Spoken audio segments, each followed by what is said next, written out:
I met Cassie for the first time when I started high school. She was in my art class, and the teacher, Ms. Perez, was always giving her a hard time. She was talented, but lacked motivation, was what she used to say. Cassie didn't seem to care, and seemed more focused on whatever music was blasting in her earphones than on her art assignments. We started talking and found out we were both interested in the same kind of music. I had played the piano for a couple of years, and she was taking guitar lessons. We both dabbled in songwriting, and it didn't take long for us to join forces to start a band together. There were only the two of us in it, but we were young and mostly just spending our time daydreaming about making it big. Something changed in the middle of our sophomore year. Her family had been away over the holidays, and when we met again in January, I could tell that something was off. She looked tired in a way I'd never seen her before, and she seemed unfocused. I asked her about it, and she just told me that she'd been having trouble sleeping. I kept prodding, and Cassie described having weird dreams of traveling through vast, empty spaces. They weren't nightmares, as she wasn't scared, but when she woke up in the morning, she didn't feel rested either. Days passed, and she didn't get better. In fact, every morning the bags under her eyes seemed deeper and new, and nothing could hold her attention for very long. Except for art class.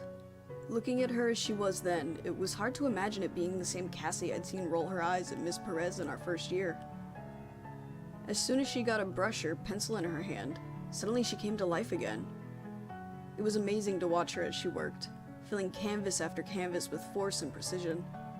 Her paintings were like if Pollock had been an astrophysicist, bringing you into a different world as a lone explorer.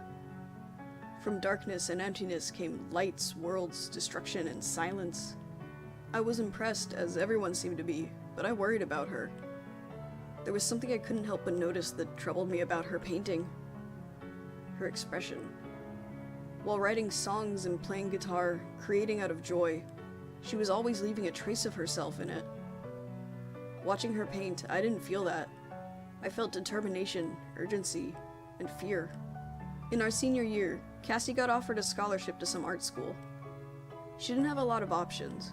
Her dedication to painting and listless approach to anything else meant her grades had dropped significantly. I asked her if she intended to take it, and she shrugged and said that it didn't matter. I urged her to go, telling her that she had a real talent and that I knew she could make it big like we used to talk about. She looked at me then, the tiredness in her eyes bringing a hint of nostalgia to the surface, and a ghost of a smile. I hadn't seen her smile for so long, no matter how little. As graduation neared, Cassie told me that she was having a showing of her art. She'd found the perfect place and wanted me to help her set everything up. After school, she brought me to a small, abandoned warehouse on the outskirts of our district. It was pretty clear that no one in their right mind would think that the place was fit to act as a gallery, but Cassie didn't seem deterred. "Were we trespassing?" I asked her as we headed back to the car. "Yes," she answered, "but it's important." We spent the next week driving back and forth between the school and the warehouse. A few days before graduation, she asked me not to come anymore. She told me that she was grateful for my help, but that she needed to finish installing the pieces on her own. "When the rain comes, meet me here," was the last thing she said before we parted ways. I wondered what she was talking about. The forecast had said that it was likely to remain sunny for at least a week. I didn't ask, though, but I wish I had. She didn't come to school those last few days. We were listening to the principal speak when the first drops started falling. The skies had turned a dark gray and thunder rolled in the distance. The wind was picking up, and a few graduates shouted as their hats blew away. As the rain intensified, they started moving the rest of the ceremony inside. I got up from my seat with the others, but headed further out as they headed in. The weather got worse by the minute it seemed, and I started running to my car. Cassie's words were ringing in my ears, and I couldn't help but feel that something was horribly wrong. When I arrived at the warehouse, it was a full-blown storm. The rain seemed almost horizontal because of the wind, and by the time I got inside, I was soaked to the skin. "Cassie?" I called out into the darkness, but I received no answer. In the light coming in through the door, I could see lit candles set up in a line. I closed the door behind me and walked toward the flickering lights. As I separated myself from the tempest outside, I started to make out the trail Cassie had made for me. Candles set up to illuminate the right path along the stories she wanted to tell. I started walking at a slow pace between her paintings, letting her guide me.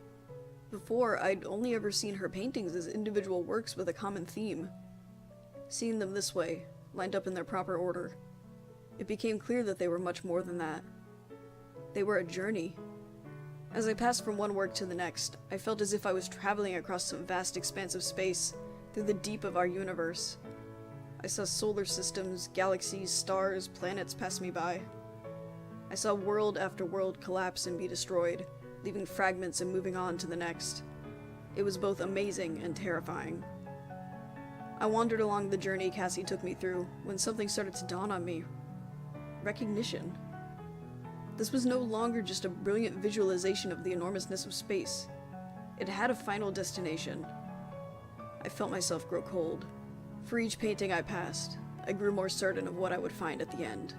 I gazed up at the wall bearing Cassie's final work as I held her close.